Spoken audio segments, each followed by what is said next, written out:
दोस्तों नमस्कार।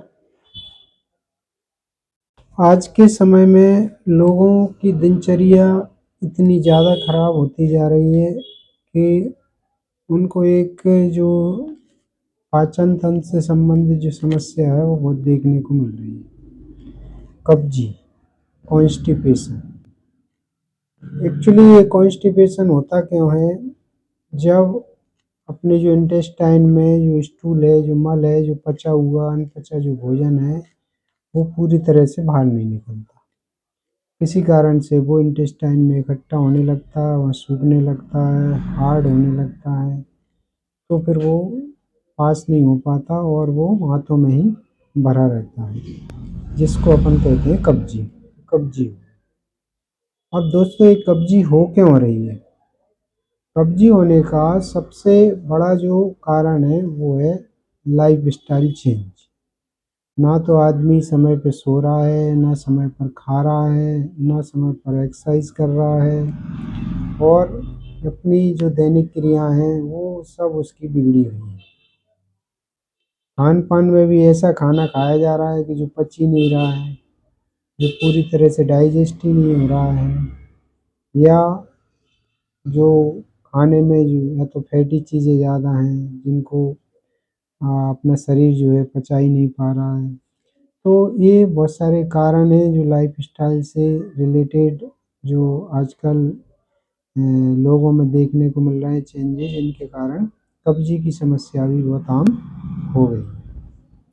अब ये कब्जी के लिए तरह तरह के उपाय करते हैं लोग बाग। कोई चूरन खा लेता है, कोई कुछ पी लेता है, कुछ बहुत सारी दवाइयाँ होती हैं। कई दवाइयाँ ऐसी होती हैं जो ज़्यादा ले लो तो पता चला कि वो दस्त वो कॉन्स्टिपेशन ठीक किया तो उसको जो है ना लूज मोशन हो गए, दस्त लगने लगे। तो पहली बात तो ये है कि अगर कॉन्स्टिपेशन से बचना है, कॉन्स्टिपेशन नहीं होने देना है, तो अपनी लाइफ स्टाइल को चेंज करें, है ना? खान-पीन जो है ऐसा होना चाहिए, सुपाच्य होना चाहिए, जो आसानी से पच जाए, जिससे लीवर को भी ज़्यादा जोर लगाना ना पड़े, आँतों को भी ज़्यादा जोर लगाना ना पड़े, और आसानी से वो पच के बाहर निकलता रहे। तो दोस्तों, पर किसी के समझाने से कोई समझता नहीं है ना, जिनकी लाइफ स्टाइल बिगड़ रही है वो कुछ लोग कोशिश करेंगे तो बिल्कुल सुधार भी सकते हैं, पर ये नहीं है हर आदमी सुधार ले तो उसको कब्जी तो रहेगी। और कब्जी के लिए होम्योपैथी में भी बहुत अच्छी दवाइयाँ हैं। अगर होम्योपैथी में लक्षणों के आधार पर वो दवाइयाँ उपयोग की जाएँ तो कब्जी को ठीक किया जा सकता है। तो यहाँ पर 3-4 दवाइयाँ जो मुख्य हैं, दवाइयाँ तो बहुत सारी होती हैं पर जो ज़्यादातर यूज़ करते हैं उनमें 4 दवाइयाँ मैं मुख्य रूप से उपयोग करता हूँ। अगर वो लक्षणों के आधार पर दी जाएँ तो कब्जी से राहत पाई जा सकती है, कब्जी को ठीक किया जा सकता है। तो चलिए मैं बात करता हूँ। सबसे पहली जो मेडिसिन है एलुमिना। एलुमिना जो मेडिसिन होती है, इसमें पेशेंट खुद आके कारण बताता है कि मुझे कब्जी क्यों हो गई। कब्जी एक्चुअली इसलिए होती है कि वो अनयूजुअल थिंग्स लेता है, अनयूजुअल फूड लेता है जो यूजुअली नहीं लेना चाहिए, ऐसी चीज़ें खाएगा, है ना? और टाइम पे नहीं खाएगा। एक तो जो चीज़ें खानी चाहिए वो नहीं खा रहा, दूसरा टाइम पे नहीं खा रहा, इर्रेगुलरली। भाई 10 बजे खाना खाने चाहिए, 12 बजे खाने चाहिए, 2 बजे, कोई टाइम टेबल ही नहीं है खाने का। और अनयूजुअल चीज़ें खा रहा है, अनयूजुअल फूड्स का उपयोग कर रहा है, तो उनको जो है कब्जी होना स्वाभाविक है। इसमें होता क्या है कि जब इस तरह से वो अपनी दिनचर्या को बिगाड़ लेता है, टाइम पे खाना नहीं खाता, सही खाना नहीं खाता, तो उसको फिर दिक्कत होने लगती है। शरीर के अंदर कोई भी एक्टिविटी हो वो अपने टाइम के अकॉर्डिंग होती है। आप एक टाइम बनाइए बिल्कुल फिक्स, चलो 2, 5, 10 मिनट का अंतर है, 11 बजे का टाइम है तो 11 बजे खाना खाएँ, बिल्कुल सुपाच्य खाना खाएँ, तो अच्छी बात है। अगर अपन रेगुलरिटी करेंगे तो बॉडी समझ ही नहीं पाती कि मुझे कौन से समय पे क्या करना है, मुझे स्टूल कब पास करना है, मुझे भोजन को पचाना कब है, तो वो बॉडी कुछ कन्फ्यूज़ हो जाती है। तो इसलिए एक दिनचर्या इसमें बनानी चाहिए। तो जो एल्यूमिना का पेशेंट होता है वो इसी तरह का होता है, वो कभी भी कोई भी जो खान-पान है उसका कभी टाइम पे नहीं होता है।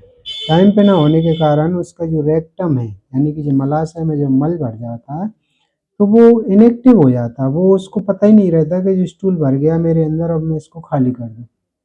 तो क्या मिलेगा उसके अंदर? इनएक्टिव ऑफ रेक्टम मिलेगा, यानी कि रेक्टम में क्रिया ही नहीं हो रही होगी। मल आगे बढ़ जाता है, रेक्टम बिल्कुल सुस्त पड़ा है, वो स्टूल को बाहर ही नहीं निकाल रहा, है ना। तो अनयूजुअल खाने के कारण, इरेगुलर खाने के कारण उसका रेक्टम जो है वो इनएक्टिव फॉर्म में आ जाता है और स्टूल को बाहर नहीं निकाल पाता।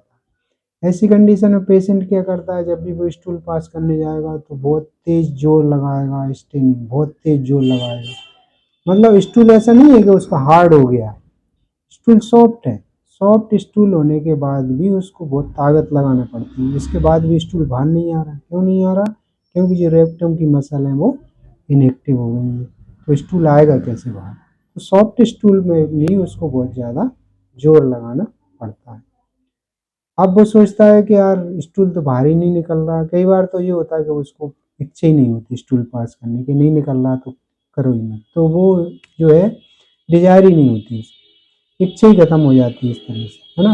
और जब इच्छा खत्म हो जाएगी तो रेक्टम में बहुत सारा जो है मल इकट्ठा होगा। एक दिन नहीं गया, 2 दिन नहीं गया, 3 दिन नहीं गया, कितना मल इकट्ठा रेक्टम में हो जाता। ऐसी कंडीशन में रेक्टम की जो मसल है वो एक तरह से पैरालाइज्ड हो जाती है, वो काम ही नहीं करती। अब काम नहीं करती तो फिर मल वहीं पे भरा होकर रहेगा। तो दोस्तों इस तरह की अगर एक्टिविटी है व्यक्ति की, इस तरह से उसके अंदर डिजायर नहीं रह रही है, उसके रेक्टम में काम करना बंद कर दिया, वो खासकर किसके कारण? कि अनयूजुअल फूड लिया और इरेगुलर फूड उसने लिया, उसकी आदतें जो है पूरी तरह से बिगड़ी हुई हैं। तो बहुत ज़्यादा उसको इच्छा ही नहीं हो रही, 2-2 3-3 तक मल इकट्ठा हो रहा है। तो एलिमिना से उसके कब्जे को ठीक किया जा सकता है। दोस्तों एक मेडिसिन कॉमन है, ये ज़्यादातर यूज करते हैं, नक्शवोमिका।